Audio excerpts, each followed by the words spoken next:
नमस्कार दोस्तों, आज हम अपनी इस वीडियो में एग्जाम एनालिसिस करेंगे आरआरबी एनटीपीसी 2020 एग्जाम का। तो 16 जनवरी 2021 को जो पहली शिफ्ट रही है उसमें जो भी क्वेश्चन पूछे गए हैं आज हम उनको इस वीडियो में डिस्कस करेंगे।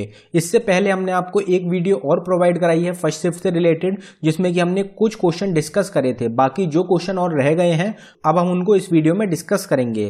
तो इस वीडियो में जितने भी क्वेश्चन होंगे सभी 100% रियल क्वेश्चन होंगे जो कि आपके एग्जाम में पूछे गए हैं। और दोस्तों, हमको जो भी स्टूडेंट्स हैं उनके द्वारा बताया जा रहा है कि आज का जो शिफ्ट रहा है ये मॉडरेट टू हार्ड रहा है, थोड़ा हार्ड पेपर आया है आज का बाकी शिफ्ट्स के मुताबिक, क्योंकि मैथ और रीजनिंग जो है उसमें काफी कठिन क्वेश्चन बताए जा रहे हैं स्टूडेंट्स के द्वारा। बाकी जो हमारा जीएस जीके का पार्ट है वो नॉर्मल रहा है, उसमें 2-3 क्वेश्चन है जो कि हार्ड पूछे गए हैं, बाकी क्वेश्चन जो है वो मॉडरेट रहे हैं। तो पेपर जो रहेगा बिल्कुल मॉडरेट रहा है। अगर आपने 65 to 70 अटेम्प्ट भी करे हैं तो वो गुड अटेम्प्ट रहेंगे। तो चलिए स्टार्ट करते हैं हमारी वीडियो, देखते हैं पहला क्वेश्चन क्या है। तो हमारा पहला क्वेश्चन है, where is the headquarter of International Court of Justice located.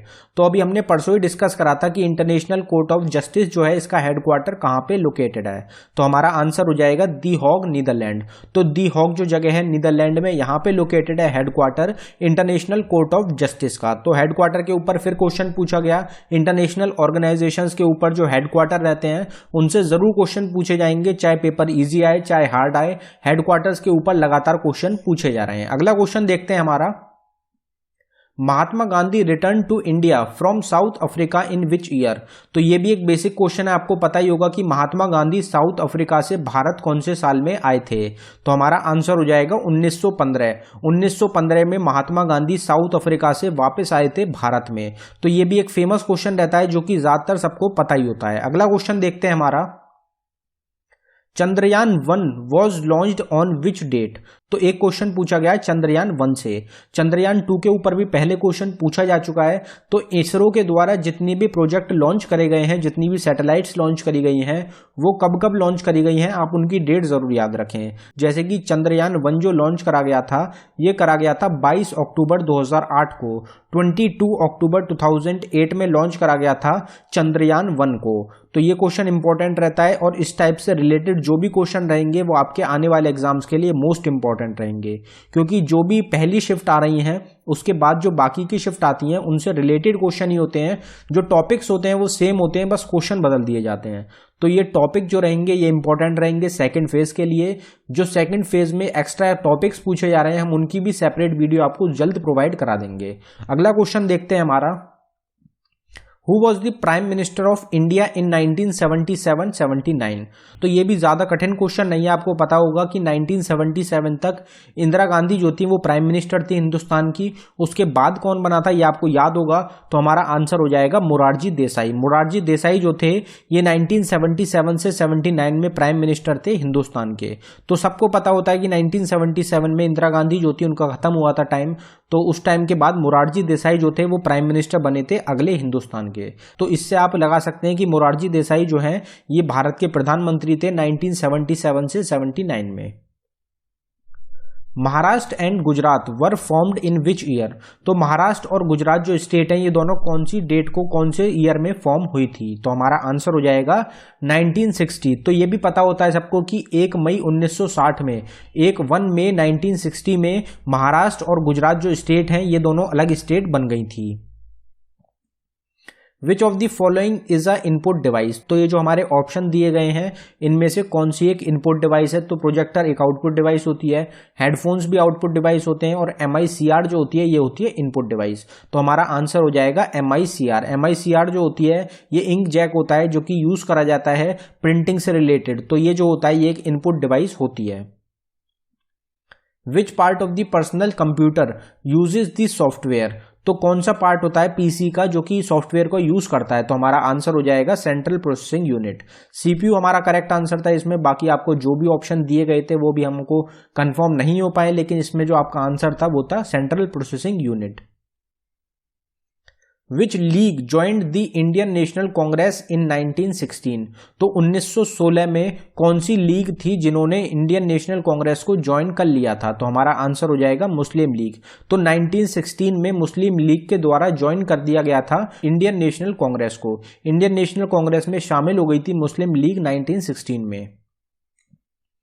Electrons were discovered by home. तो ये क्वेश्चन हमने कल ही डिस्कस करा था कि इलेक्ट्रॉन्स की खोज किसके द्वारा करी गई थी। तो हमारा आंसर हो जाएगा जे थॉमसन। जे थॉमसन के द्वारा खोज करी गई थी इलेक्ट्रॉन्स की। अब इलेक्ट्रॉन्स की पूछी गई है तो प्रोटॉन की भी इंपॉर्टेंट रहेगी, न्यूट्रॉन की भी इंपॉर्टेंट रहेगी और इलेक्ट्रॉन्स की पूछी जा चुकी है। तो ये क्वेश्चन आपके एग्जाम में आगे भी पूछे जा सकते हैं, बाकी तीनों की भी आप तैयार कर लें। अगला क्वेश्चन देखते हैं। Akbar built dash during the campaign of Gujarat. तो या तो ये क्वेश्चन पूछा गया था कि गुजरात कैंपेन के टाइम में अकबर ने क्या बनवाया था, या फिर ये पूछा गया था कि फतेहपुर सीकरी में अकबर के द्वारा क्या बनवाया गया था।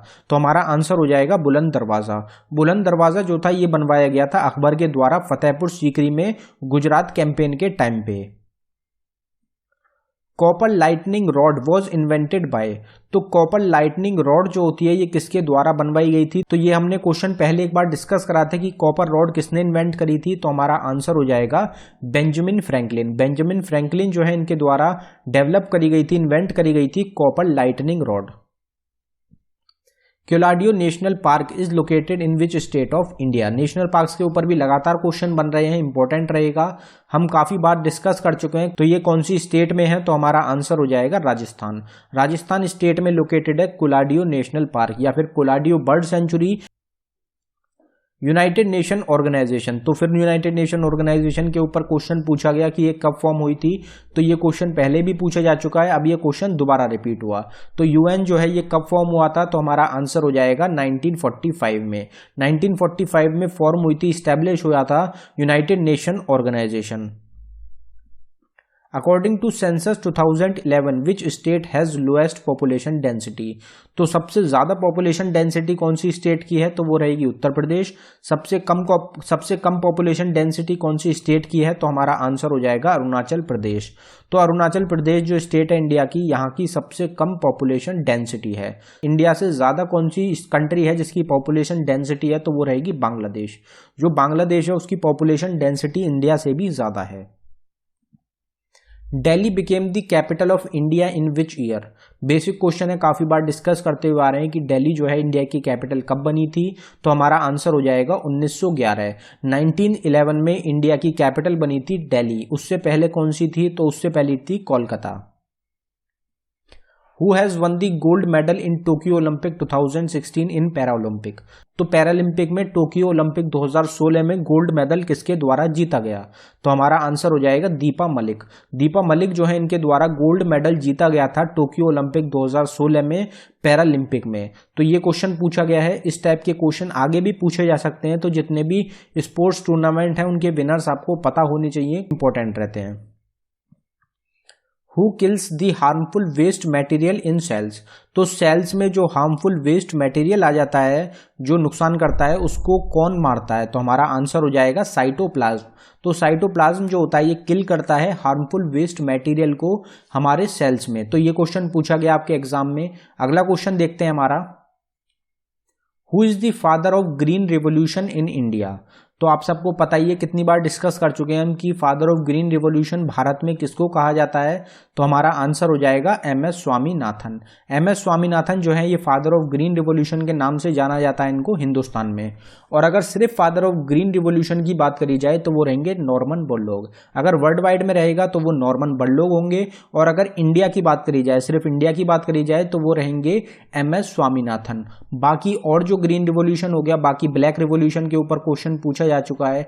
ये क्वेश्चन भी एग्जाम में पहले पूछा जा चुका है। ये किससे रिलेटेड होता है ये पूछा जा चुका है। व्हाइट रिवॉल्यूशन से पूछा जा चुका है।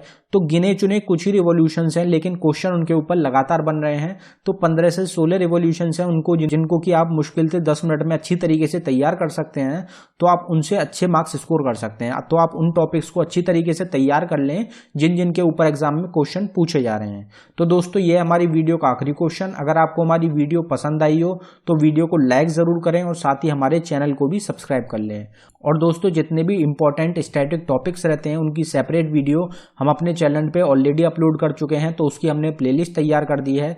तो जितनी भी इंपॉर्टेंट 3 प्लेलिस्ट रहती हैं जो कि आपके एग्जाम के लिए मोस्ट इंपॉर्टेंट रहेंगी, उनका लिंक हमने आपको डिस्क्रिप्शन में प्रोवाइड करा दिया है, या फिर आप ऊपर आई बटन पे क्लिक करके उन वीडियोस को देख सकते हैं। धन्यवाद दोस्तों।